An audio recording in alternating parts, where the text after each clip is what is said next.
Santo, bendito eres Dios mío, aleluya, dense aplauso al Señor. Gloria a Dios, gloria a Dios, gloria a Dios, bendito.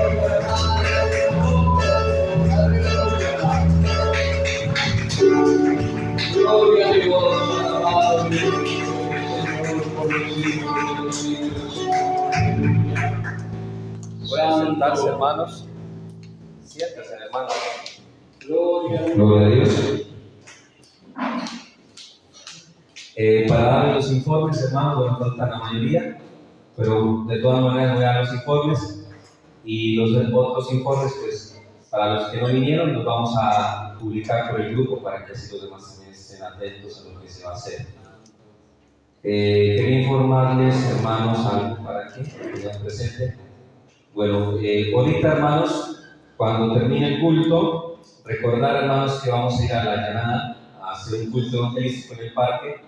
La salida sería, hermanos, de aquí a las 2 de la tarde. Pero toca, hermanos, pedir, hermanos, alistar las cosas aquí antes. Toca estar aquí más o menos a la 1, más tardar 1:30, para empacar este norte, hermanos, en la caja, como siempre lo hemos hecho. Alistar esa base, en la que sabemos llevar esa. Alistar, hermanos, en esa maleta que está ahí atrás, que es atrás de la guitarra. Ahí se meten los cables, hermanos. Todo eso. Ahorita, hermanos, terminado el culto, toca poner a cargar los micrófonos. Todo eso, hermanos, toca tenerlo en cuenta para que no nos coja la tarde. Entonces, los comités que están encargados son el comité de los jóvenes y el comité de los diáconos. Entonces, hermanos, para que lo tengan en cuenta, hay que bajar las cosas hasta donde cargo lo contratado, ¿no, hermano Carlos? Bueno. A 8.000 el pasaje, hermanos, qué barato. La verdad, hermanos, yo me voy, hermanos, siempre en carro porque pues somos 4 en la casa. Debe salir más caro porque somos 4. Pues ahí es una gran diferencia, somos 4. Entonces, esa es la diferencia principal. Si no habría ningún problema. ¿Qué les digo, mis hermanos? Toca que se animen los hermanos para que vayan, porque yo creo que pues no le falta, ¿no? Y le cambian 12.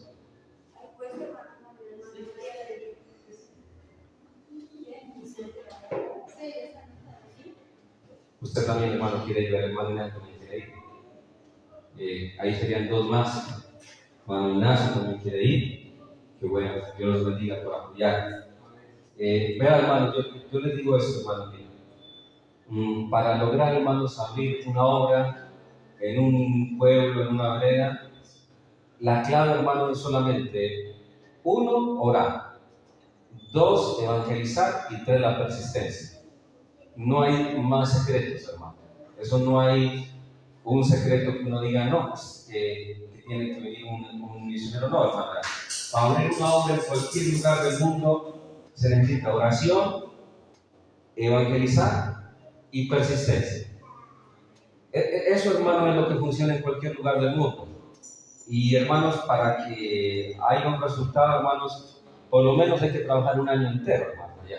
Es decir, yo les digo esto, hermanos, para que no se vayan como a inflar y luego se desinflen. No, pues ya fuimos 2 veces y eso ya nadie se arrepiente. No, hermanos, si vamos con esa mentalidad, estamos, hermanos, es perdiendo el tiempo. La mentalidad del que siembra, hermano, es que el que siembra no cosecha al otro día.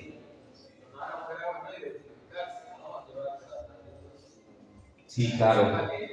La otra vez dimos tratado, sino que ya se nos acababa.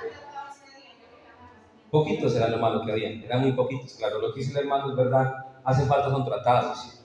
Verá, hermano, yo voy a averiguar con el hermano William, a ver si nos puede conseguir de parte del Departamento de Evangelismo unos trataditos, pagar el que sea el envío, y si nos los llegan a dar, pues pagamos el envío. Les digo eso, por lo general los mandan así, sin logos, a veces que toca es bueno hacerse, hermanos, un sello. ¿Sí?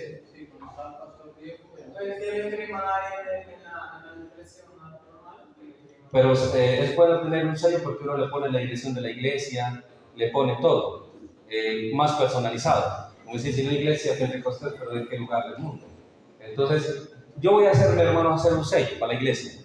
Era, hermanos, yo me toca reunión, yo me voy a hacer un sello y lo vamos a usar para marcar los tratados. Eso nos falta, un sello personalizado, bien personalizado con la dirección de la iglesia y todo. Y eso nos va a servir, hermano.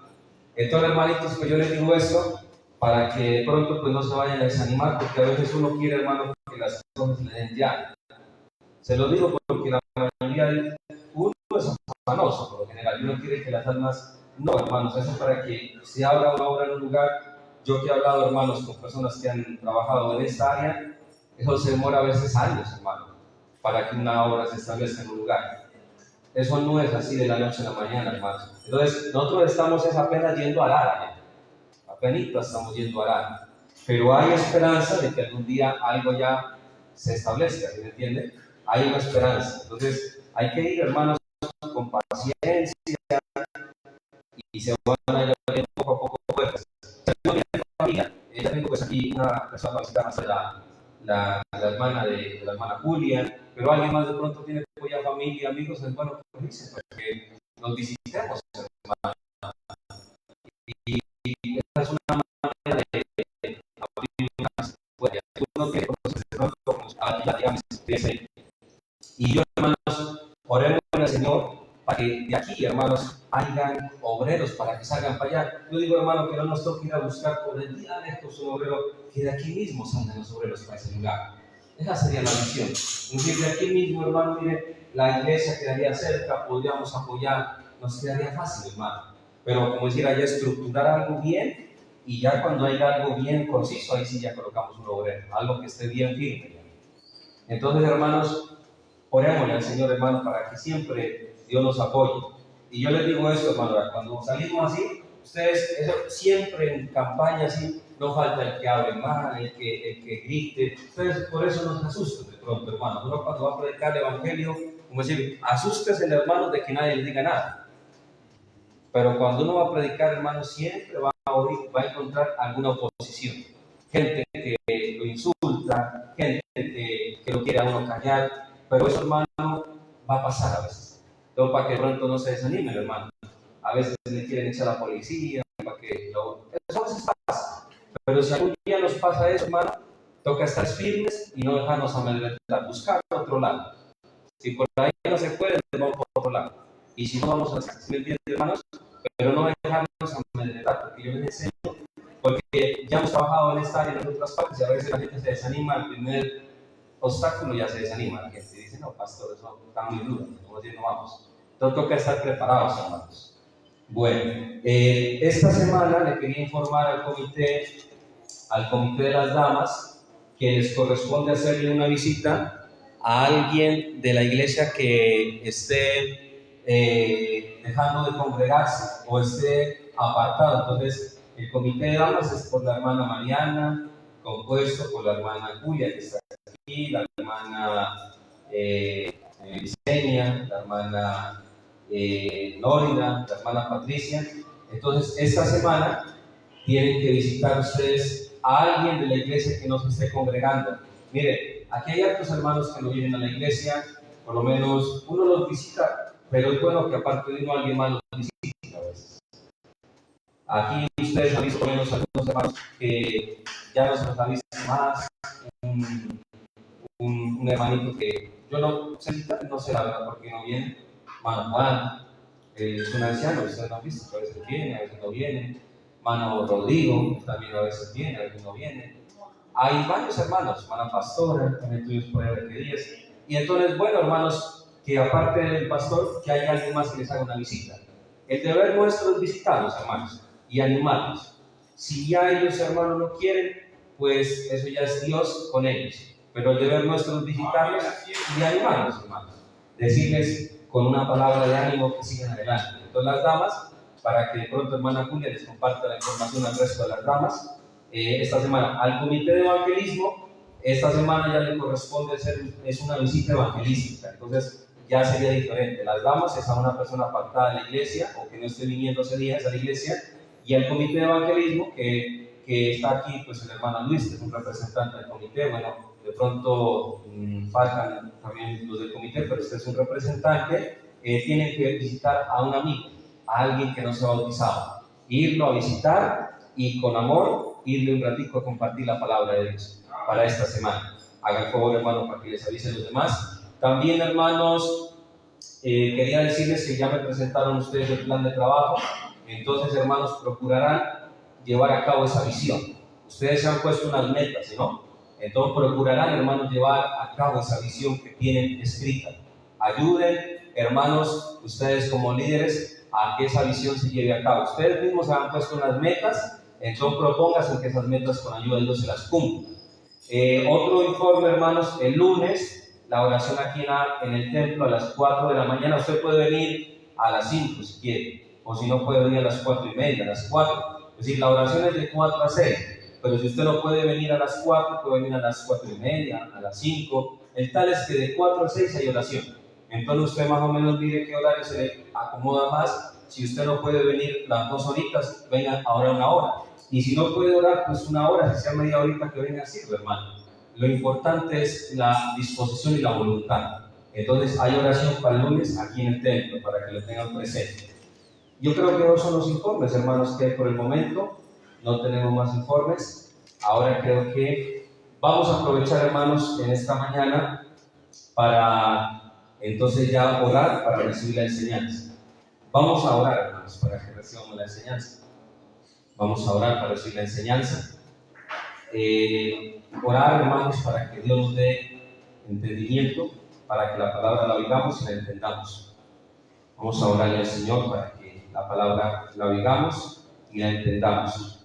Hoy vamos a hablar sobre el significado del Padre Nuestro. Vamos a mirar el significado del Padre Nuestro. Vamos a orar.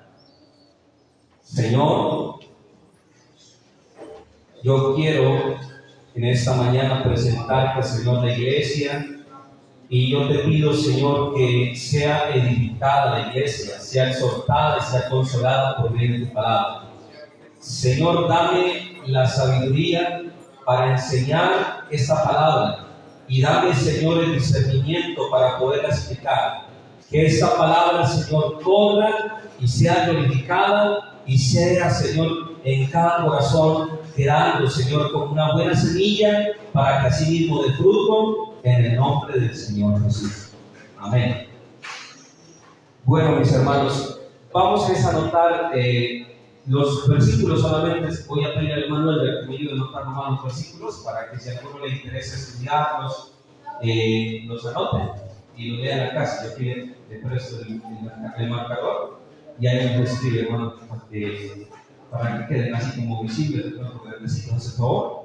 Solamente vamos a anotar los versículos para que si a alguno le interesa estudiarlos, los pueda anotar y los pueda leer en la casa con más detalle. Vamos a Mateo, Evangelio de Mateo 6, versículo 9. Evangelio de Mateo, pero vamos a leerlo para darle más contexto. Vamos a leerlo desde el versículo 5. Vamos a leer Mateo 6, versículo 5, y lo vamos a leer hasta el versículo número 13. Vamos a leer Mateo 6, versículo 5 al 13. Cuando estén pueden responder con un amén. Bueno, leamos alternadamente. Yo leo un versículo y ustedes leen el que sigue. Y cuando ores, no seas como los hipócritas, porque ellos aman el orar en pie de las sinagogas y en las esquinas de las calles para ser vistos de los hombres. De cierto digo que ya tienen su recompensa.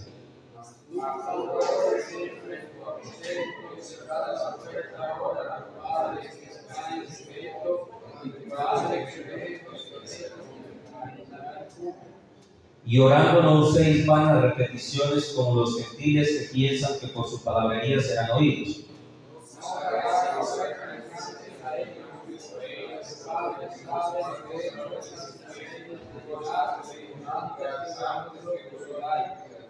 Vosotros pues oraréis así: Padre nuestro que estás en los cielos, santificado sea tu nombre.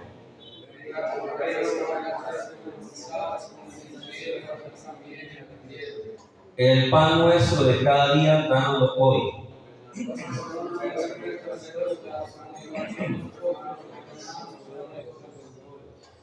Todos. Y no nos metas en tentación, mas líbranos del mal, porque tuyo es el reino y el poder y la gloria por todos los siglos. Amén. Bueno, pueden estar sentados, mis hermanos. Vamos a hablar en esta mañana sobre el significado del Padre Nuestro. El significado del Padre Nuestro.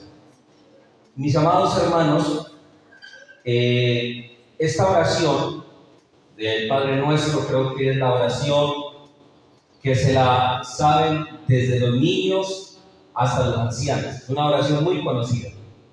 Casi todos nos sabemos la oración del Padre Nuestro de memoria. Pero es bueno, hermanos, aparte de sabernos la oración, es bueno saber, hermanos, qué significa la oración. El Señor estaba hablando con sus discípulos, y cuando Él estaba hablando con sus discípulos, ellos, hermano, se acercan al Señor, y en Lucas 11, mire que ellos se acercan al Señor, y en Lucas 11, versículo número 1 y versículo 2, aquí el Señor les dice así, mire, Lucas 11, verso 1 en adelante. Aconteció que estaba Jesús orando en un lugar, y cuando terminó, dice, uno de sus discípulos le dijo: Señor, enséñanos a orar, como también Juan enseñó a sus discípulos. Entonces, mis amados hermanos, como ustedes pueden mirar, el Señor estaba en oración, y cuando terminó de orar, uno de sus discípulos le dijo al Señor: Señor, por favor, enséñanos a orar. Esa fue, hermano, la petición que le hizo uno de sus discípulos: Señor, enséñanos a orar. Y de ahí es que nace la oración del Padre Nuestro, porque si usted lee el versículo 2, dice: cuando ores, decid, Padre nuestro que está en los cielos, porque la oración del Padre Nuestro se encuentra en Mateo, pero también se encuentra en el Evangelio de Lucas, donde estábamos leyendo, capítulo 11, versículo 2 en adelante. Entonces, esta oración del Padre Nuestro, hermano, nació como respuesta a una súplica que hizo uno de los discípulos. La respuesta, hermano, que el Señor le dio es: vosotros pues oraréis así. Entonces el Señor, cuando les enseñó cómo debían orar, Él les enseñó un modelo de oración. Y el modelo de oración que les enseñó es el Padre Nuestro. El Padre Nuestro, hermanos, es un modelo de oración. Quiere decir, hermano, que dentro del Padre Nuestro se encuentran, hermano, ejemplos de cómo debería ser la oración de nosotros los cristianos. Es un modelo de oración. Y esta oración, hermanos, empieza de una manera, hermanos, bien hermosa, que vamos a darnos cuenta, hermano, que empieza de esta manera. Cuando el Señor les está enseñando la oración a sus discípulos cómo debían hacerla, el Señor primero empieza, hermanos, haciendo algo, y el Señor empieza primero atacando la hipocresía. Eso es lo primero que el Señor empieza a hacer, miren. Y cuando ores, no seas como los hipócritas. Entonces, el Señor, para enseñarles cómo orar, lo primero que atacó fue la hipocresía. Eso fue lo primero que atacó el Señor, la hipocresía. Dice, porque ellos aman el orar en pie en las sinagogas y en las esquinas de las calles para ser visto de los hombres. Entonces, ¿de quién el Señor está hablando? Porque aquí nos daríamos, hermano, a preguntarnos a quién el Señor le está dirigiendo estas palabras. La respuesta es fácil, hermano. Cuando el Señor habla de los hipócritas que se paran en pie de las sinagogas, se está refiriendo a los fariseos. A ellos se está refiriendo. Los fariseos eran religiosos, hermano, bien religiosos eran ellos. Pero usted sabe, hermano, que ellos eran religiosos, pero tenían un gran defecto en su carácter, y el defecto que tenían en el carácter era que ellos eran hipócritas. Y la Biblia dice que ellos hacían, hermano, oraciones afuera de las sinagogas, porque los judíos, hermano, aparte del templo que había en ese tiempo, ellos tenían sinagogas. Las sinagogas era como decirle, hermano, este salón. Ellos no le decían salón, sino que le decían sinagoga, le decían ellos. Y en esas sinagogas se reunían todos los sábados a leer la Torá y se reunían a orar. Pero el defecto que tenían ellos en el carácter es que ellos oraban, pero lo hacían, según la Biblia, con un corazón arrogante. Lo hacían con un corazón arrogante. Y el Señor, mire que ataca a esos hermanos la hipocresía que había en ellos. El Señor no está hablando de que la oración no era necesaria, no. Él está hablando es de que los fariseos, cuando ellos oraban, lo hacían, hermano, con un corazón que buscaba gloria de los hombres. Ellos buscaban, era lo que se llama el exhibicionismo. Ellos buscaban, hermano, alabanza de los hombres. Ellos buscaban, era que la gente dijera, esos sí son santos. Ellos buscaban que la gente dijera, esos sí son devotos. Como decir, ellos lo que buscaban, hermanos, era verse como santos. Ellos buscaban era verse como justos. Ellos buscaban era verse como gente buena. Entonces el Señor ataca y les dice, ustedes son hipócritas, le dice a los fariseos, porque eso es lo que hacen ver a la gente, pero la realidad es que ustedes están muy lejos de Dios. Están muy lejos de Dios. Entonces el Señor, cuando les enseña a orar, hermano, mire, aquí no está diciendo el Señor que nosotros no podemos orar en un ejemplo, en una esquina de una calle. Aquí no está diciendo el Señor que nosotros no podemos orar, por ejemplo, en un parque. No, ahí no está diciendo eso. Lo que el Señor está atacando es el carácter torcido que tenían ellos. Ellos tenían un carácter torcido y ellos hacían las cosas ¿para qué, hermanos? Para vanagloria. Lo hacían para exhibicionismo. Entonces, cuando ellos oraban, ellos en la mente estaban pensando, vamos a hacer aquí oración para que nos vean los demás y digan que sí somos santos. Es decir, en la mente de ellos lo que había, hermano, era el querer verse santos. Pero cuando nosotros oramos es diferente. Cuando nosotros oramos lo hacemos porque queremos que Dios ayude a la gente, ayude a las almas. Como decir, la intención que hay en nosotros es la que determina si esa oración Dios la recibe o no la recibe. Eso es importante. La intención con la que se hacen las cosas determina si Dios recibe o no recibe lo que usted haga. La intención con la que se hagan las cosas. Los fariseos lo hacían con una intención de vanagloriarse.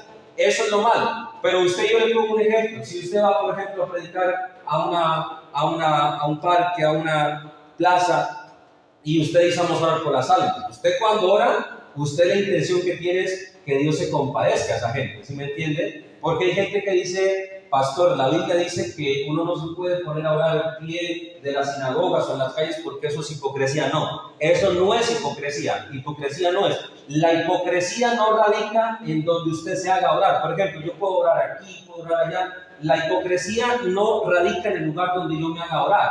La hipocresía radica en la intención del corazón, para que usted me entienda. No radica en lugares específicos, no, es que si yo oro en la calle soy hipócrita, porque así lo dice la Biblia, y si yo oro en la iglesia no soy hipócrita, no. El lugar no me hace santo ni me hace hermano malo, sino la intención con la que yo haga las cosas es la que determina si Dios recibe o no recibe lo que yo hago, la intención. Porque hay personas que dicen, hermano, yo no voy a ir, por ejemplo, a ayunar, Hay gente que dice, yo no voy a ir a ayunar porque eso es hipocresía, dicen algunos. Irme allá a hacer que ayuno. No, hipocresía no es eso se llama unión y propósito. Por ejemplo, un líder convoca un ayuno, van 2, van 3, y hay gente que puede decir, no, pues eso es hipocresía. No, hipocresía no es.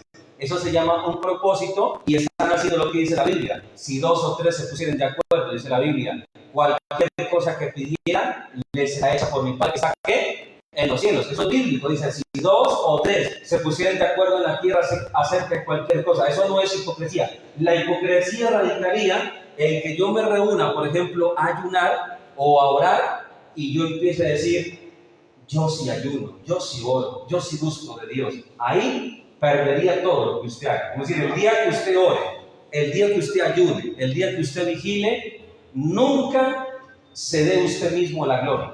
Nunca usted mismo diga, yo sí oro y los demás no, porque el día que usted haga eso, automáticamente ese momento perdió el ayuno, perdió la oración, porque automáticamente ya cruzó la línea que se llama la línea que no se debe cruzar. Ya llegó ¿a qué? A enaltecerse su corazón. Ya llegó su corazón a ensoberbecerse, porque usted dijo, yo sí lo hago y los demás no. Es decir, la Biblia dice, hermano, que cuando nosotros oremos o cuando ayunemos, nosotros, hermano, tenemos que dejar es que el Señor nos exalte. Tenemos que dejar es que Dios nos promueva. Él mismo tiene que ponernos en alto, Dios. Pero mira, hermano, que por eso le digo, no es pecado y tampoco está mal reunirse a ayunar. Eso es bueno, hermano, eso es bueno. Y el que lo haga, que Dios lo siga respaldando. Pero como les explico, el pecado radica en uno creerse lo que Dios no quiere que uno se crea, o engrandecerse o llenarse de orgullo porque uno hace algo. Eso es lo que hace perder la bendición. Y la Biblia dice, en el versículo 6, lo voy a resumir para no hermano, leerlo todo, habla de la intimidad. Ahí se habla de cerrar la puerta del aposento. Y eso no quiere decir, hermano, que la única parte donde yo tengo que orar es en la casa cerrando la puerta, porque cuando uno toma la Biblia literalmente, hermano, uno se enreda más que un bulto de anzuelos. ¿Ustedes han visto los anzuelos? Ahora imagínense un bulto de anzuelos, ¿cómo se enreda? Es decir, la Biblia no hay que tomarla, en algunas veces es literal, otras veces es simbólica. Y aquí está diciendo, cierra la puerta de tu habitación y ora en secreto. ¿Qué quiere decir que eso es ahí? Lo que usted haga, hágalo para Dios, es lo que le está diciendo. Hágalo para Dios y no para los hombres. Eso es lo que está diciendo. Ahí no está diciendo la oración, la única que sirve es la que usted haga encerrado en la casa. Usted se imagina, hermano, que la única oración que sirviera fuera la que uno hace en la casa. Uy, hermano, pues aquí no se podría orar. Entonces, como si lo tomáramos literal, ese texto, aquí, hermanos, todos somos hipócritas. Entonces, yo oré aquí ahorita, usted oró, todos somos hipócritas, ¿me entiende? Ahí no está hablando de eso. Está hablando desde que la oración es una comunión con Dios, y al ser una comunión con Dios, tiene que ser usted y Dios, no hacerlo para impresionar a los hombres, sino hacerlo para la gloria de Dios.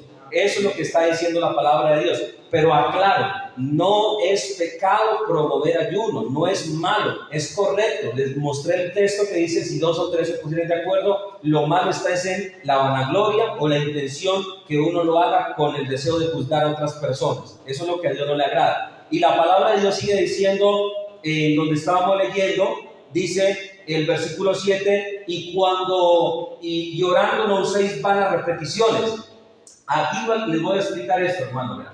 Porque a veces se confunde la gente. Hay gente que dice, hermano, ¿qué quiere decir no uséis vanas repeticiones? Les explico, ¿verdad? Dice, como los gentiles. Aquí ya no habla de los fariseos que eran religiosos. Aquí habla de oraciones que hacían los paganos. Entonces, cuando la Biblia dice, no uséis vanas repeticiones como los gentiles, les aclaro, la mayoría eran paganos, politeístas, creían en diferentes dioses falsos. Y ellos tenían también rezos que le hacían a esos dioses, y eran rezos, hermano, que repetían y repetían. Y el Señor dice, son vanas palabrerías. Pero yo le pongo un ejemplo. No quiere decir que usted cuando ore no puede pedirle a Dios con insistencia algo. Por ejemplo, usted cuando va a la Biblia encuentra salmos que dice, Dios mío, Dios mío, Dios mío, ¿por qué me desamparaste? ¿Se está repitiendo sí o no ahí la misma palabra?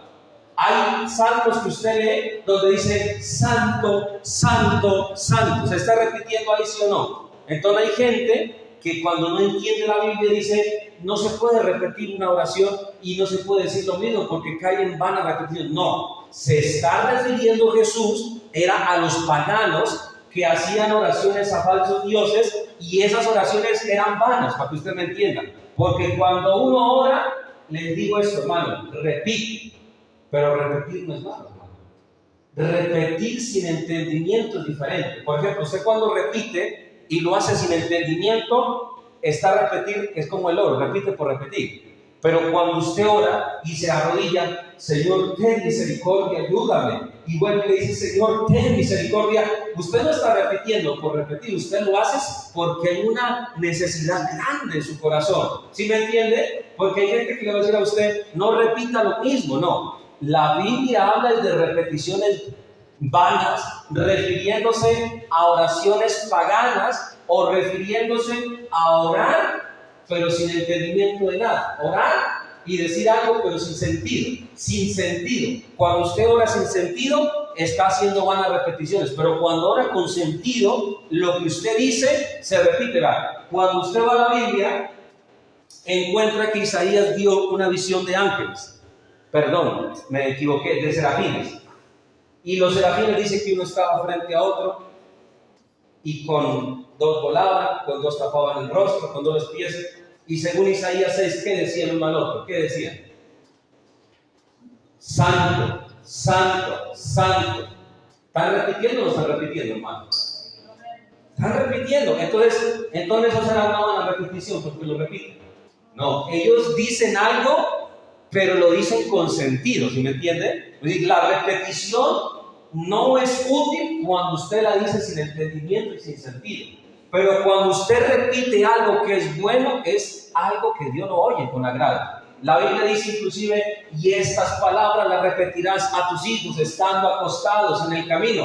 Repetir es bueno, hermano. Si a usted le han dicho que repetir es malo, pues le han enseñado mal. Repetir, hermano, no es malo. Cuando usted se va al libro de Apocalipsis y encuentra que Juan vio una visión de los seres celestiales, 4 seres celestiales, la Biblia dice que Juan vio una visión y habían 4 seres celestiales. Y la Biblia dice que los 4 seres decían, ¿qué decían? Frente al trono de Dios, día y noche, ¿qué decían? Santo, santo, santo. ¿Repetían o no repetían? Repetían. Entonces, mire, hermano, repetir en la oración no es malo. Lo malo es decir las cosas, pero sin sentido y sin entendimiento. Eso es lo que es malo, para que usted me entienda. Es como decir, yo le digo a mi esposa, por ejemplo, usted es una excelente cocinera, y se lo digo con sentido. Qué buena cocinera que es usted. Pero si yo le digo, usted es una buena cocinera de mala gana, ¿qué diferencia hay? Dije la misma palabra, pero ¿en dónde radica la diferencia? En que una palabra la dije con sentido, que me nació, y la otra la dije de mala gana, aunque era buena la palabra, pero lo dije sin una intención buena. ¿Sí me hago entender? Entonces, cuando usted ora, usted puede repetir algo, porque si usted va a los salmos, usted va a encontrar que los salmos están llenos de palabras que se repiten, porque a nosotros nos han dicho, por la religión católica, hermano, no va a estar repitiendo porque eso es perder el tiempo. No. Repetir sin sentido es distinto. Y otra cosa, orar cosas antibíblicas. Eso es lo que la Biblia dice que no hay que repetir. Cosas que no tienen fundamento en la Biblia. Pero si usted ora, hermano, una oración con sentido y la repite, no está pecando, hermano, para que usted tenga claro eso. Y sigue diciendo la palabra de Dios en el versículo 9, vosotros pues oraréis así. Padre nuestro que estás en los cielos.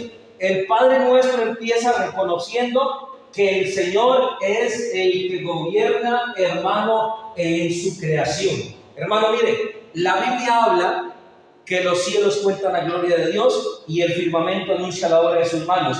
Nosotros, hermano, estamos en este mundo, hermano, que se llama la tierra. Pero cuando decimos Padre nuestro que estás en los cielos, estamos reconociendo que el Señor está por encima de toda la creación. Ustedes han visto, hermanos, por curiosidad de pronto no han visto, hermano, que los judíos se ponen aquí un mini sombrerito en la cabeza. ¿No han visto, hermanos? que no es ni completo, es una cosita que tapa apenas la coronilla. ¿Ustedes han visto a un judío cuando se pone un sombrerito chiquitico en la cabeza? Cuando van ellos a rezar, ellos se ponen siempre un sombrerito en el sombrerito. Y usted les pregunta a ellos, ¿ustedes por qué se ponen ese sombrerito? Ellos dicen, esto representa que el Adonai, dicen ellos, está por encima de nuestra cabeza. Entonces, cuando la oración del Padre Nuestro dice, Padre nuestro que está en los cielos, está reconociendo, hermano, que por encima de nosotros gobierna el Señor de señores y Rey de reyes. Por eso cuando usted dice, Padre nuestro que está en los cielos, usted está reconociendo que Él es el que está por encima de la creación. Hermano, mire, hay una palabra que dijo alguien y es verdad, por encima de Dios no está nadie. Así dijo una vez alguien. Por encima de Dios no está nadie. Y cuando usted ora, usted tiene que decir, Señor, tú estás por encima de toda la creación. El Padre nuestro dice, Padre nuestro que estás en los cielos. Aquí nos enseña que debemos reconocer que Él está por encima de nuestra cabeza. Tenemos que reconocer que Él está por encima de la creación. Por eso usted tiene que decir, Padre, tú que estás en los cielos, estás por encima de este mundo, por encima de los mismos astros. Hermano, qué importante reconocer que el Señor está por encima de toda la creación.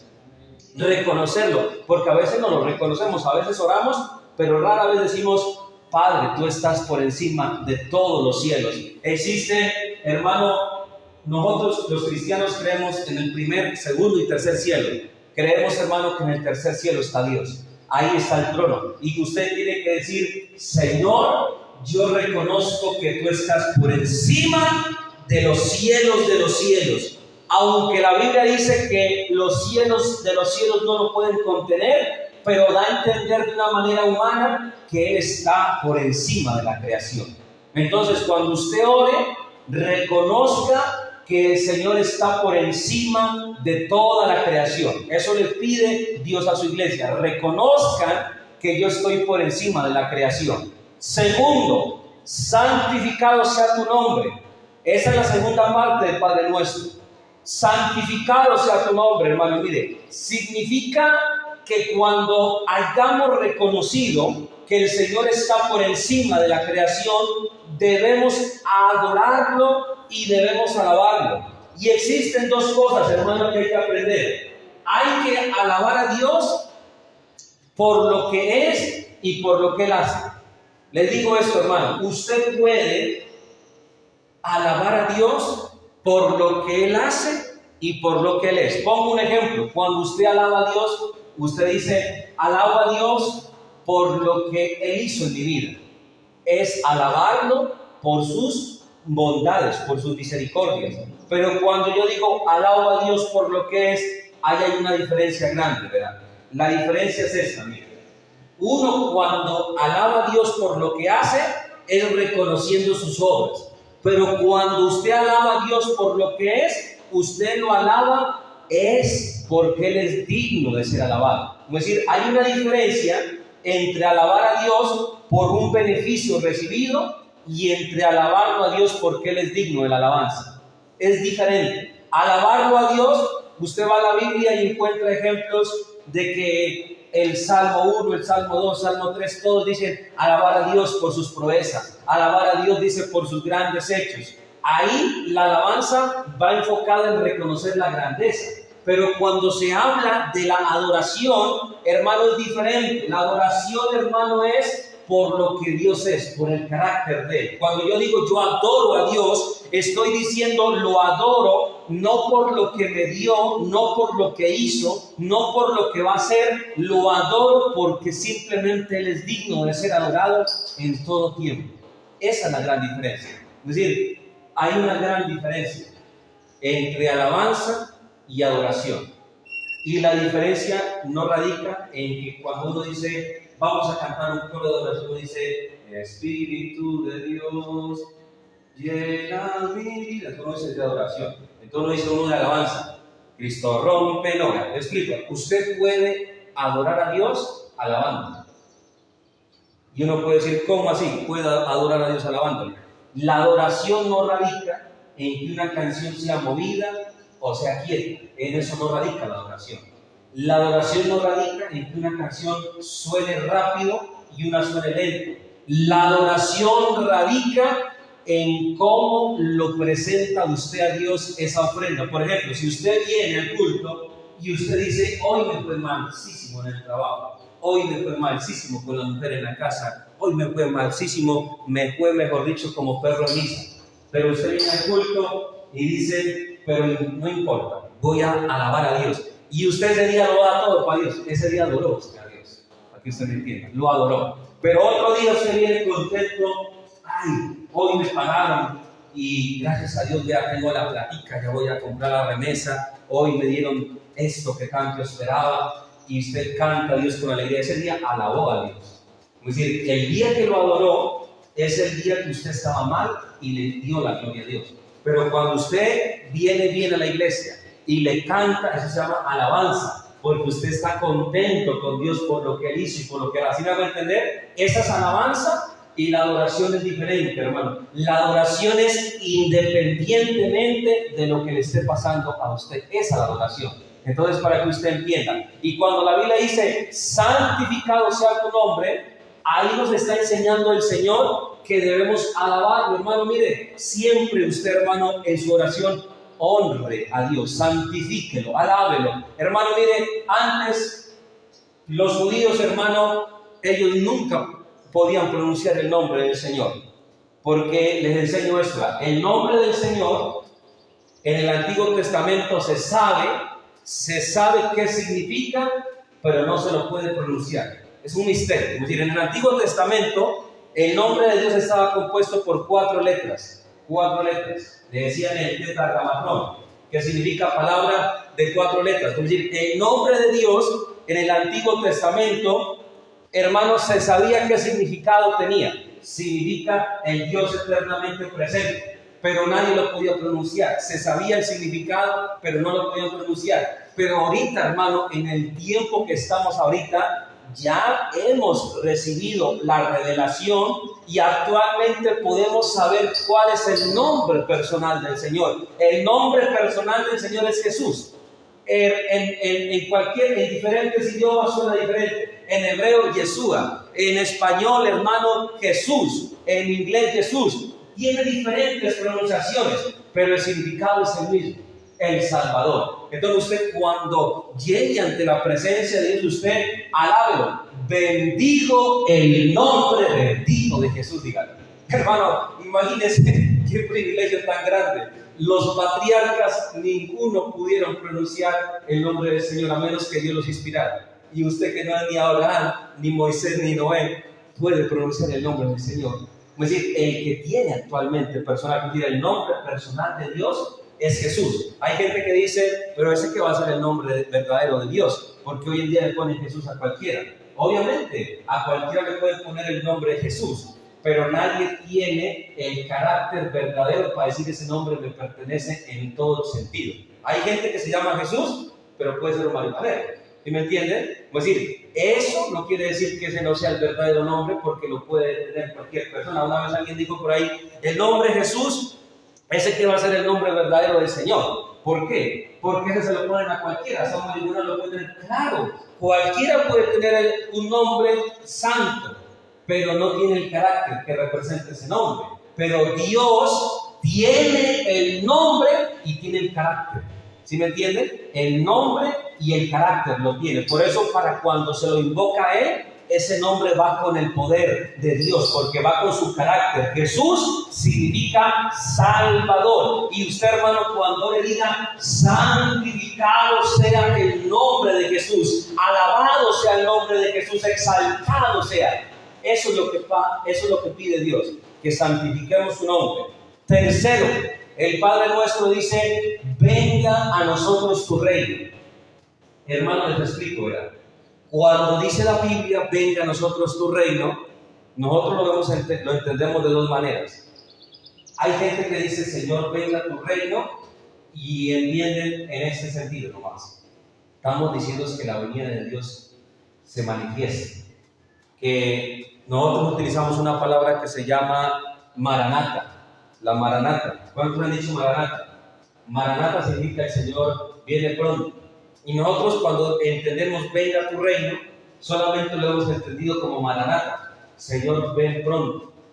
Pero les explico, ¿verdad? Cuando dice venga tu reino, está diciendo algo más, algo personal. Explico. Cuando dice venga a nosotros tu reino, usted tiene que decir Señor, gobierna, reina sobre mi vida. Eso significa venga tu reino para nosotros. Como decir, cuando nosotros decimos venga tu reino, debemos explicar eso.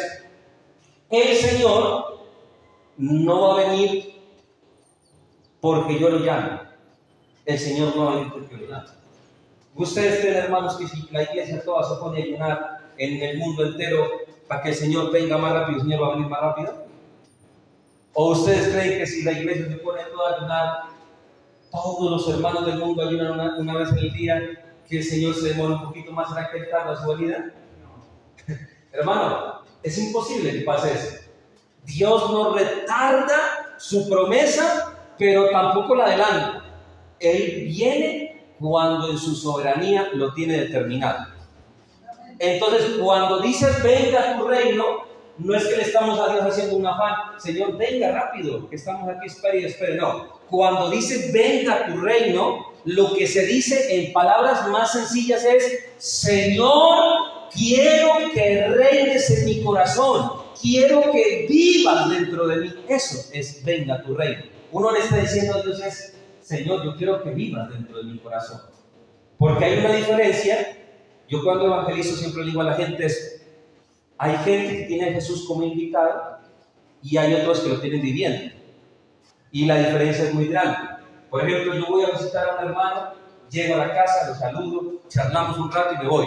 Yo soy un invitado, pero me voy de la casa. Pero cuando usted vive con alguien, es como decir, usted vive con su esposa, ahí mantienen todo el tiempo juntos. Una cosa es tener a Jesús como invitado y otra cosa es tener a Jesús viviendo en la casa. Y la pregunta es, ¿quiénes lo tenemos como invitado y quiénes lo tenemos viviendo? Yo lo quiero tener es como huésped. ¿Pero dónde vive Jesús? En la salita de la casa, en la cocina. ¿Dónde cree que vive Jesús?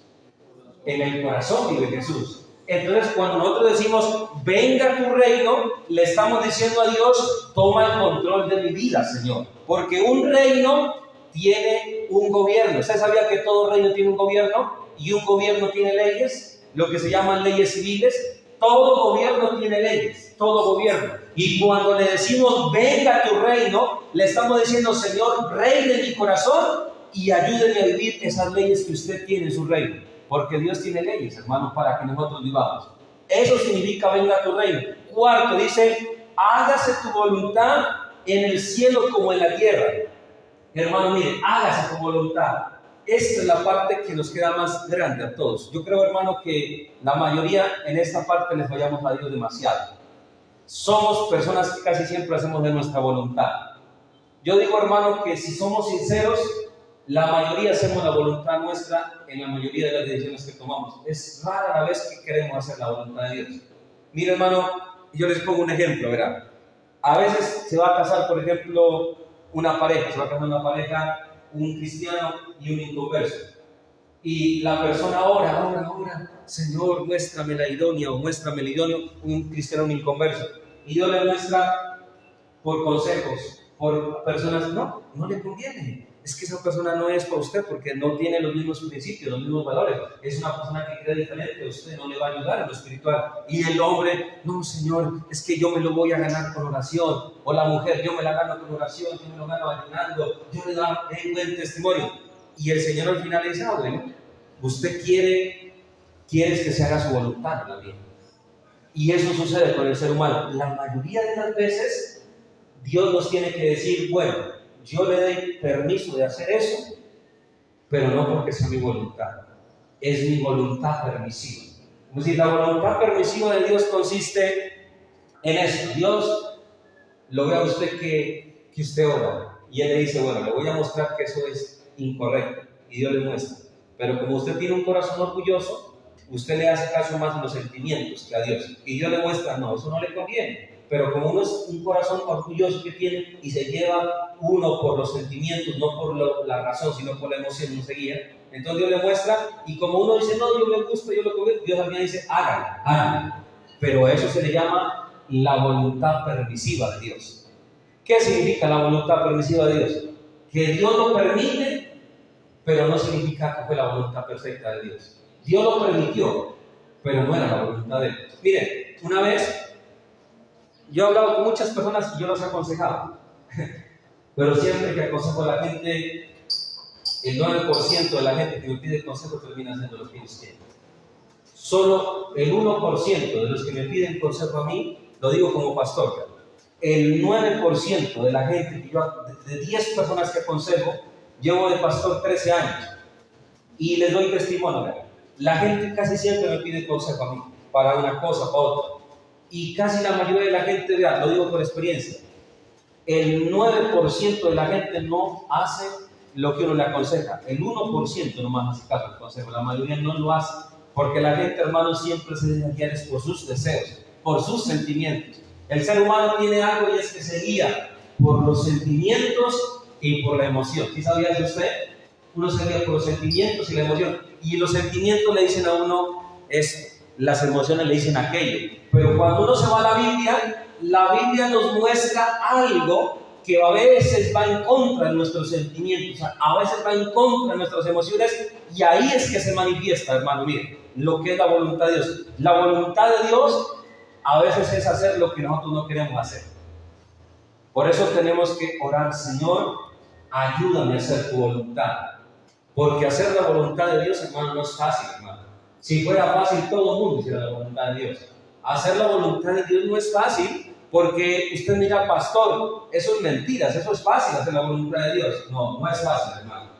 La Biblia dice que Jesucristo como hijo o como hombre en su humanidad, él cuando estaba en la cruz, él dijo, Padre, si es posible, pasa de mí esta copa. Él le dijo, si hay otra manera de salvar la humanidad, pues que se haga de otra manera. Jesús, en su humanidad, él llegó un momento en que dijo, ¿toca hacer esto para salvar la humanidad o hay otra manera? Él, hacer la voluntad de Dios le costó, ¿sí o no le costó? Él mismo, por un momento, quiso decir, no hay otro medio, no hay otra manera, porque el peso que llevaba de tanta maldad era mucho, hermano. Entonces, mire, hacer la voluntad de Dios, por eso uno tiene que, si se va a casar, pedir la dirección de Dios. Si uno va a hacer un negocio, pedir la dirección de Dios. Si uno va a viajar para alguna parte, pedir la dirección de Dios. Si uno va, hermano, a hacer algo, siempre pedir la dirección de Dios. Uno ponerlo en manos del Señor. Yo lo pongo en tus manos este propósito. Yo lo pongo en tus manos, Señor, este viaje. Señor, este negocio, este asunto, lo pongo. Todo debemos ponerlo en manos de Dios. Porque si nosotros queremos hacer la voluntad de Dios, es eso, entregarlo en las manos de Dios. Por eso dice la Biblia en Proverbios, dice el Señor así, fíate de Jehová, Proverbios 3:9, fíate de Jehová de todo tu corazón y no te apoyes en tu propia prudencia. ¿Qué dice la Biblia? Fíate de Jehová, fíate, del versículo 5 al 9, dice, fíate, Proverbios 3:5-9, fíate de Jehová de todo tu corazón y no te apoyes en tu propia prudencia. Hay veces, hermano, que uno cree que está haciendo la voluntad de Dios, pero no está haciendo la voluntad de Dios. Yo le digo, hermano, vea, cuando uno hace la voluntad de Dios, le toca hacer cosas que uno no quiere. Por ejemplo, hacer la voluntad de Dios, hermano, yo digo, hermano, que es algo de verdad que demanda a uno desprenderse de lo que uno quiere. Es que hacer la voluntad de Dios, hermano, no es para todo el mundo. Por eso, el que hace la voluntad de Dios se lo compara con una persona que carga una cruz, hermano. ¿Usted sabe cuánto pesaba la cruz que cargó Jesucristo? ¿Saben cuántos kilos pesaba aproximadamente la cruz que cargaba Jesucristo? Según los estudiosos, la cruz que cargaba Jesucristo, hermano, pesaba de 80 a 90 kilos, hermano. La cruz que cargó Cristo. Y él le hicieron cargar una cruz, como usted ve en los Via Crucis, le hicieron caminar un tramo largo, hermano, cargando esa cruz. Y él coloca el ejemplo y dice, si alguno quiere ir en pos de mí, tome su cruz, dice, y niéguese a mí. hacer la voluntad de Dios a veces va a ser, hermano, algo que nos va a demandar que nos cojan rabia, que nos critiquen, que nos regañen. Pongo un ejemplo. Usted le dice a su hijo algo porque está mal, lo aconseja, hijo, no haga eso, se le enoja al hijo. Usted lo aconsejó por algo bueno, pero él lo tomó por el lado malo. Y si se da cuenta, usted quiere el bien y quiere el bien, pero usted, ¿cómo le llamó la atención? Se le llenó de rabia. O la esposa o el esposo, viceversa. Usted le dice algo que está mal, se le enoja, porque hacer la voluntad de Dios va siempre a hacernos sangrar, hermano. ¿Entiende? Si usted no lo sabía, entiendo. Hacer la voluntad de Dios nos va a costar sangre, hermano, porque la cruz talla. Uno, hermano, carga un banquito de leña aquí, y eso qué feo que es cuando uno se pone aquí un saco, le talla. Ahora imagínense como Jesús le tocó cargar una cruz, hermano, ya iba golpeado, iba con hambre, con sed, y le tocó cargar una cruz, hermano, en un sol duro y con látigo encima. Jesús dice, el que quiera ser mi discípulo, en una forma alegórica lo dice, le va a tocar cargar una cruz, pero ahí no habla de cargar como los católicos aquí el rosario, no, habla de sacrificio. Hacer la voluntad de Dios a veces va a costar, hermano, lágrimas, hermano, porque ser cristiano no es fácil, hermano. El que diga ser cristiano, eso es como comer gallina, mentiras, hermano. Ser cristiano no es fácil, hermano. Ser cristiano demanda pagar un precio. Ser cristiano demanda muchas veces sufrir agravios, hermano. Eso no es así por así. Si fuera todo el mundo cristiano, pues hermano, aquí estamos perdiendo el tiempo, hermano. Ser cristiano no es fácil, porque hacer la voluntad de Dios demanda sacrificio, hermano. Sub 5 dice, danos el pan nuestro de cada día. Hermano, mire, yo les digo, hermanos, ustedes acostúmbrense a orar y díganle a Dios, Señor, que en mi casa no falte, Señor, para pagar el agua, que en mi casa no falte, Señor, para pagar la luz, que en mi casa no falte para comprar el gas, Señor, que en mi casa no falte las verduras, Señor, que en mi casa no falte los granos, que no falte la carne. Hay que pedirle a Dios. Hermano, hay gente, hermano, que nunca han hecho una oración de estas. Yo digo, qué bonito cuando hay gente de fe, van a la cocina y abren las manitos y abren la Biblia y empiezan a decir, Señor, tú eres mi proveedor, provéenos para este mes, que no nos falte la remesita, que no nos falte el mercado. Pon tu mano, Señor, para que estas despensas vacías se llenen. Hermano, mire, Dios nos dice en el Padre Nuestro, aprendan a pedir para sus necesidades. Hay gente que dice, pero es que ahí ahorita usted leyó y dice que Él ya sabe lo que nos hace falta. Ahí dice que Él sabe, pero que sepa lo que dice que va a suplir la necesidad si no la pedimos. Hay un refrán en el mundo, que es un refrán verdadero, dice así, el que no llora, no mama. Y alguno dirá, pastor, ¿usted por qué dice eso? No, es que es la verdad. Un bebé, si no llora, la mamá le mete la teta. Cuando pega un chillido, lo que hace la mamá es meterle la teta. Ese es el remedio. Chilla, le mete la teta. Y de ahí se acaba el refrán. El que no llora, no mama. Un bebé, cuando pega el chillido, la solución es la teta. Y a veces es lo mismo. Dios conoce que usted está necesitado, pero usted tiene que decirle, Señor, necesito el pan para mi familia, necesito el pan para mis hijos. Vea, Padre, yo quiero que usted me bendiga para que me vaya bien en el trabajo y que no me falte, Dios mío, la remesa, no me falte para mi familia. Eso es bíblico y hay que pedírselo a Dios, hermano. Señor, mire, faltan zapatos, falta ropa, Señor, estamos mal de ropa. ¿Qué hay que hacer? Ir y recordar el punto 5, danos el pan nuestro de cada día. Es decir, Dios le está diciendo, usted no sufra por lo que no ha vivido, viva el día de hoy. Por ejemplo, hay gente que está sufriendo por lo que todavía no vive. Están sufriendo, ¿qué iremos a comer dentro de un año? ¿Qué iremos a vestir? No, hermano. Uno no hay que sufrir lo que no ha vivido todavía. Uno hay que vivir el día a la vez. Mira, hay gente que sufre por lo que todavía ni siquiera sabe si va a vivir. Ay, es que si el otro año hace verano, eso se nos va a dañar el cultivo. No, usted no se preocupe. Usted viva un día a la vez. Un día a la vez se vive. Usted cuente lo que está haciendo ahorita. A mí me decían, la plata es segura cuando usted ya la tenga en la mano y la tenga agarrada. Ahí es segura. Pero usted no haga cuenta si la plata todavía no la tiene en la mano. Uno cuando ya la tiene la plata en la mano es que la tiene segura, hermano. De resto no la tiene segura. No, que voy a hacer un negocio de una vaca, un puerco, no. Cuando ya la tenga aquí en el bolsillo, la tiene segura la plata. De resto son solamente ideas que no se hacen. Entonces, hermano, mire, nosotros tenemos que pedirle al Señor, hermano, tenemos que pedirle al Señor que nos dé para el diario vivir el alimento, hermano. Y a Dios no le molesta que le pidamos. Número 6, perdona nuestras ofensas como también nosotros perdonamos a los que nos ofenden. Hermano, mire, lo segundo, hermano, que yo digo que más le cuesta a uno es aprender a perdonar, hermano. Hermano, vea, yo le digo, hermano, algo, vea. La gente que perdona, yo la respeto mucho cuando han sufrido cosas, agravios fuertes. Yo admiro mucho a la gente porque lo que más le cuesta a uno, hermano, como cristiano es aprender a perdonar. Hermano, yo he conocido personas que sea la mujer o sea el hombre, los ha traicionado. Él o ella no han hecho nada, pues no han participado de la inmoralidad. Pero de pronto la mujer le puso el cuerno, o el hombre le puso el cuerno.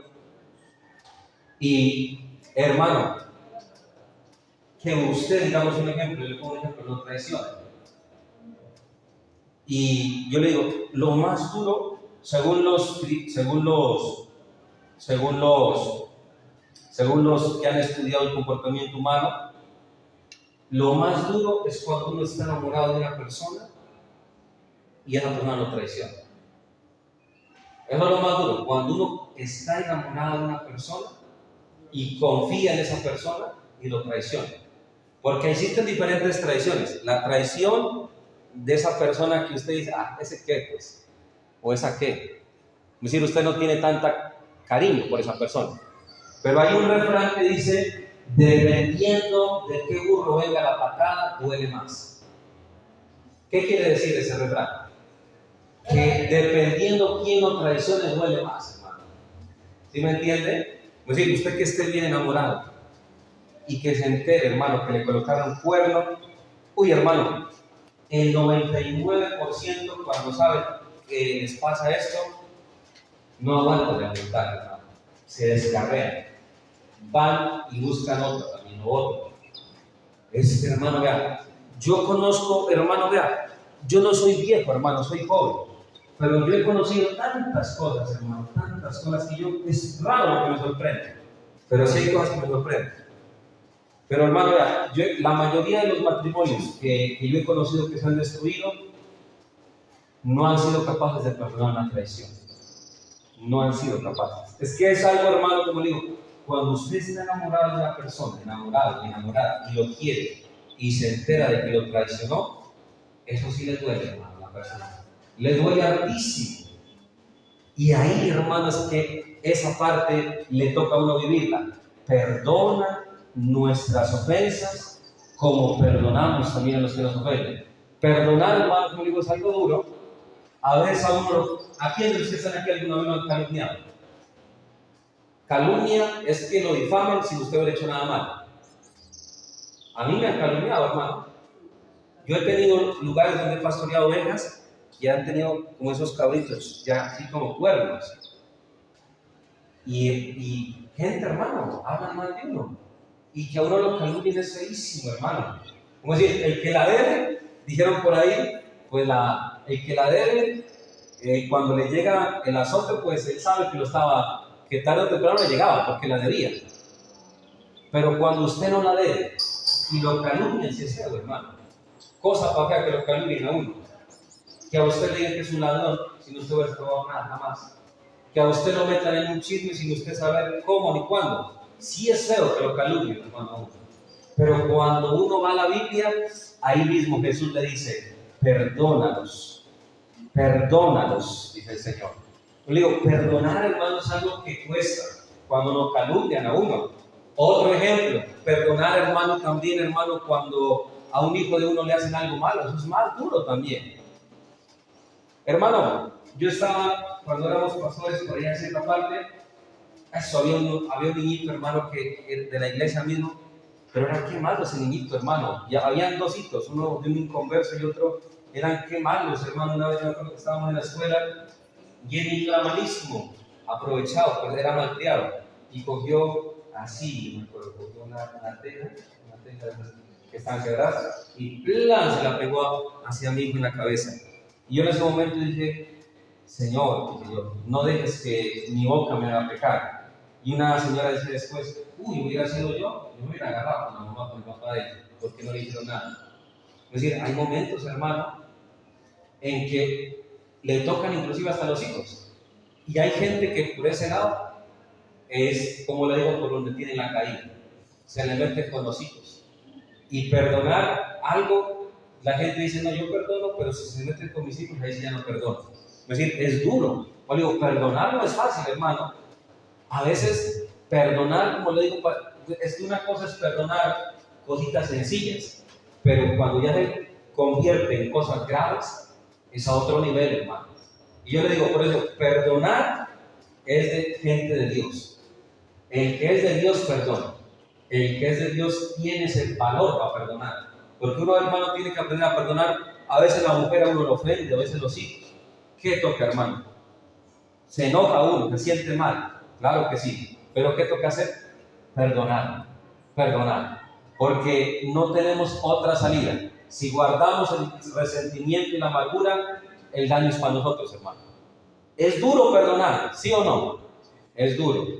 Pero hay que hacerlo, hermanos. Que no es fácil, pero hay que hacerlo, hermanos. 7. No nos dejes caer en tentación. Hermano, la tentación, yo les digo esto, hermano, está a la vuelta de la esquina.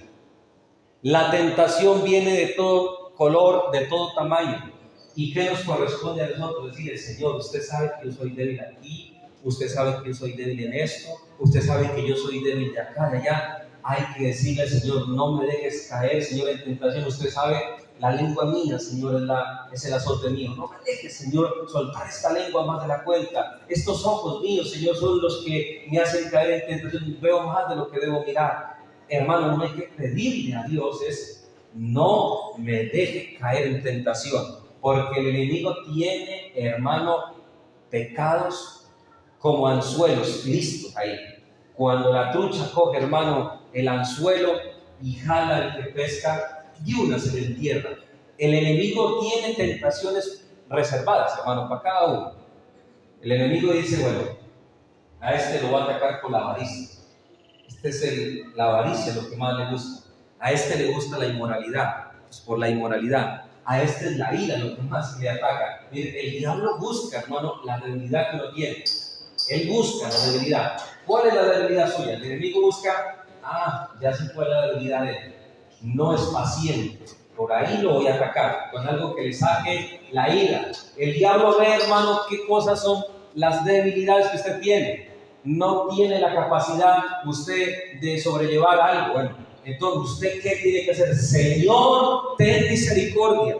Tú sabes, Dios mío, que yo soy humano, que te puedo fallar en cualquier momento. Padre, si hay alguna trampa del diablo, no me dejes caer en ella.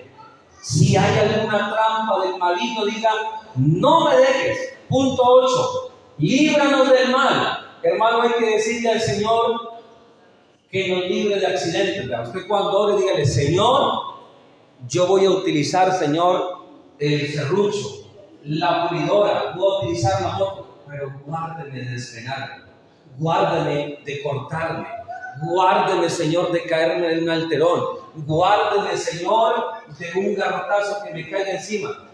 Hermano, por eso dice, líbranos del mal. Usted tiene que decir al Señor, Señor, voy a ir a trabajar a la finca, guárdeme que me pique por allá una avispa. Hermano, uno dirá, no, ¿eso qué? Cualquier cosa le daña el día a uno, hermano. Sí, que uno piense, cualquier cosa le daña el día a uno. Sí, un mugre en el ojo. Cualquier cosa, un mosco que se le meta y lo achuque, hermano. Ahí ya lo deja, hermano. Entonces, Señor, líbrame de toda desgracia, Señor. Líbrame, Señor, de toda desgracia. Usted cuando ore, dígale, Señor, líbrame de toda ponzoña, líbrame de toda fiera, líbrame, Señor, de todo peligro. Si estoy, Señor, por accidentarme, líbrame de pasar por donde va a pasar un accidente. Líbrame, Señor, de pararme donde va a pasar algo.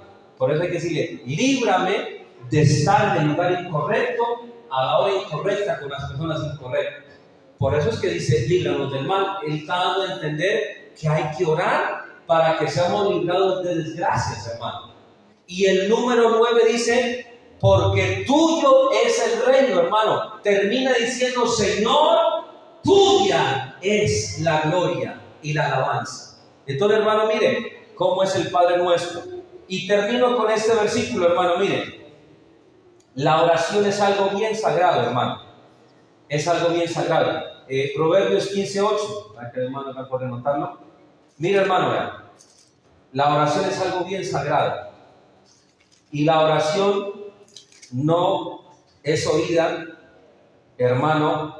Por ejemplo, Dios, les explico esto, hermano. Dios no oye a todo el mundo defendiendo la intención que la gente tenga. Hay gente que dice, Dios oye a todo el mundo. ¿Usted sabía, hermano, que son mentiras? Dios no oye a todo el mundo. ¿Cómo que Dios no oye a todo el mundo si Dios está para el más malo? Sí, Dios está para el más malo.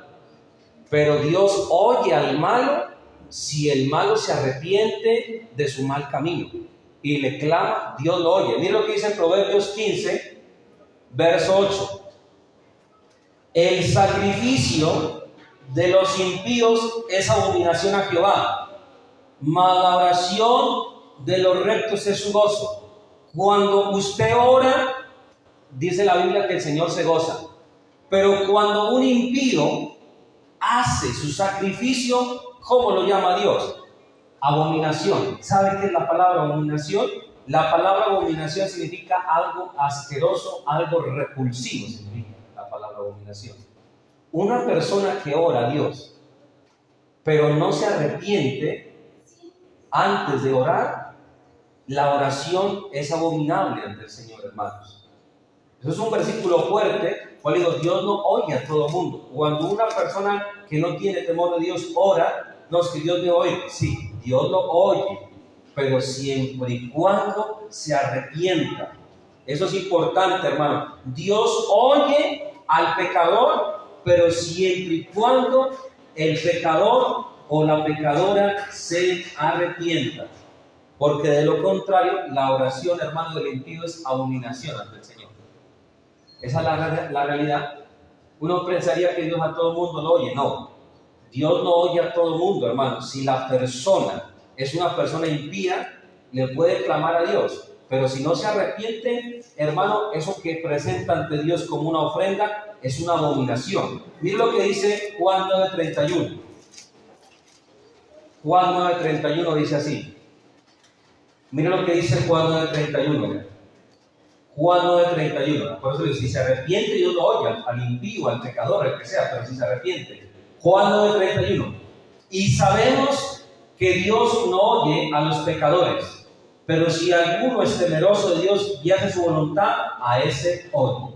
Si miramos, hermano, Dios a una persona que va a orar, una persona que nos dice un borracho, una persona, voy a orarle al Señor, a rogarle, Dios lo va a oír si se arrepiente. Si reconoce su necesidad de Dios, Dios lo oye. Pero si la persona va a orar y el pecado, como decir, no, si yo peco y hago lo malo y al mismo tiempo voy a orar. No, esa oración Dios no la va a oír. La Biblia dice que si ese pecador es temeroso de Dios y se aparta del mal, Dios lo oye. Pero de lo contrario, Dios no lo oye, hermano. Está orando por orar, pero no está siendo oída su oración ante la presencia de Dios. Porque a veces pensamos, hermano, que Dios a todo el mundo lo está oyendo, hermano, así haga lo que haga. No, mis hermanos. Por eso es importante que ustedes oren por sus hijos, porque usted no sabe qué cosas estén haciendo ellos. Y ellos de pronto estén orando, pero pues están perdiendo el tiempo, hermano. Por eso hay que orar por el Job. Oraba por los hijos y decía que presentaba un sacrificio y decía, de pronto hayan blasfemado, decía. Él hacía sacrificio por los hijos y decía, de pronto hayan blasfemado, de pronto. ¿Y él por qué oraba por los hijos? Porque él decía, estos berriondos de pronto hayan hecho alguna cosa mala, yo voy a orar por ellos para que Dios no los vaya de pronto a cortar. Él oraba por los hijos de la Biblia. ¿Por qué? Porque él decía, hayan blasfemado. Él pensaba, hayan pecado de pronto, que Dios se compadezca. Y él sabía que si oraba, Dios lo oía. Vean. Isaías 1, versículo 15. Vean. No oye Dios tu oración. Vean. Isaías 1:15. Vean. Y cuando extendáis vuestras manos, yo esconderé de vosotros mis ojos. Asimismo, cuando multipliquéis la oración, yo lo oiré. Llenas están de sangre vuestras manos. Lavaos y limpiaos, quitad la iniquidad de vuestras obras, delante de mis ojos dejad de hacer lo malo. Miren, aquí la Biblia habla de que la nación de Israel en el tiempo de Isaías iban a orar, y eso ore, y Dios les manda decir por el profeta Isaías: ustedes están perdiendo el tiempo ahí a orar. Si no dejan de hacer lo malo, así multipliquen la oración, están perdiendo el tiempo. Como Dios le dice: usted quiere que yo lo oiga, dejen de matar, dejen de violar, dejen la idolatría. Eso es lo que Dios les dice. Aquí no vengan a orar si siguen haciendo lo malo. Porque usted mira, en el mundo, usted mira, llega Semana Santa, eso la gente, hermano, se vuelven consagradísimos. Cargan muñecos, cargan muñecas, hermano, para arriba, para abajo, cierran cantinas. Mejor dicho, se acabó la Semana Santa, sigue la misma pachanga. A eso se refiere la Biblia. Esos días rezan hasta por las orejas. Se acaba la Semana Santa, se acabó todo. Por eso dice la Biblia que aunque multipliquen sus oraciones, no serán oídas, hermano. La oración no es oída cuando la persona está haciendo cosas malas, no es oída. Así ruegue o así cargue lo que cargue, así sea un monte que lleve lo que lleve. No la va a oír la oración. Por eso dice la Biblia: cuando extendáis vuestras manos, yo esconderé de vosotros mis ojos. Asimismo, cuando multipliquéis la oración, no oiré. ¿Sí se dan cuenta, hermano, que el pecado impide que Dios oiga a una persona? El pecado impide que Dios oiga a una persona. Por eso cuando una persona esté orando, usted dígale: ore pidiéndole a Dios perdón. Porque si usted no le pide a Dios perdón, usted está orando, pero al aire está orándole. Ore para que Dios lo perdone. Que hay gente que dice: pero si Dios no me oye, ¿por qué me pasó esto? Bueno, por la soberana misericordia de Dios. Por la soberana misericordia de Dios pasan cosas buenas a los malos.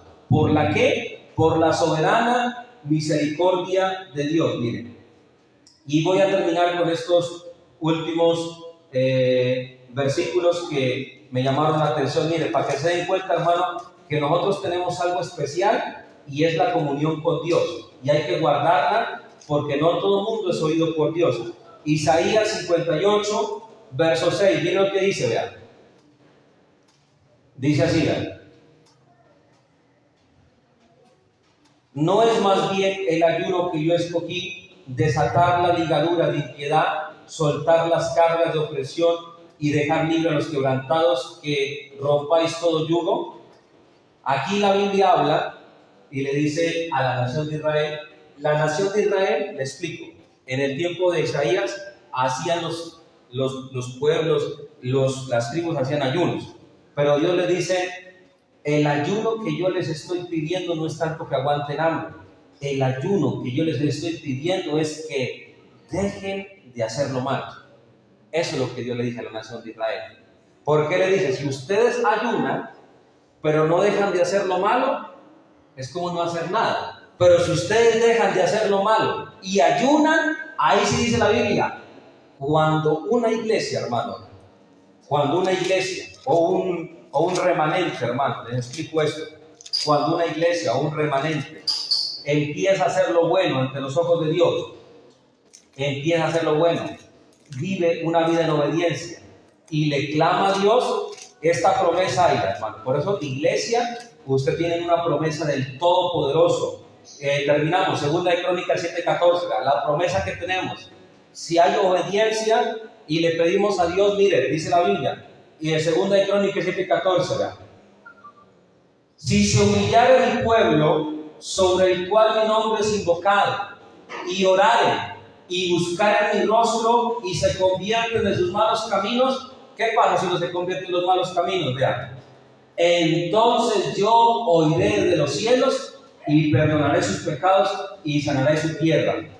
¿Sí se da cuenta? Cuando la gente se arrepiente, entonces el oído de Dios está atento a oírnos.